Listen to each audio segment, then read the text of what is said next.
Welcome to Blizzard Fire. We hope this video helps fire up your solution. You're starting in the Figma file itself. Open the correct page and frame now. First, check your permissions. You need at least view access to share properly and edit if you'll allow others to change content.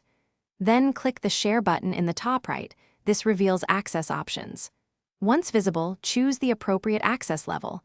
Only people, anyone with link or specific team. Make sure to toggle link copying, enabled so you can grab the URL immediately and avoid redundant permissions steps. Now that share is open, generate the actual link by clicking Copy Link. This places a URL on your clipboard instantly. While doing that, adjust the permission dropdown to set can view or can edit. This controls what recipients can do.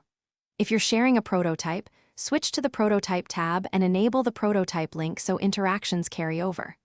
Once done, paste the URL into chat, email, or a project doc. Make sure to label the link so recipients know whether they can edit or just view. Paste the copied link into your message or project tracker and give quick context: what to review, where to comment, and desired deadline. Then ask one recipient to open the link and confirm they see the correct frame and permission level. This verifies the settings worked. If someone reports a permissions error, return to share, change access to specific people, and add their email, or switch to anyone with link temporarily. Finally, recopy the link and resend. This resolves most access issues quickly. Thanks for watching. If you found this helpful, don't forget to like and subscribe.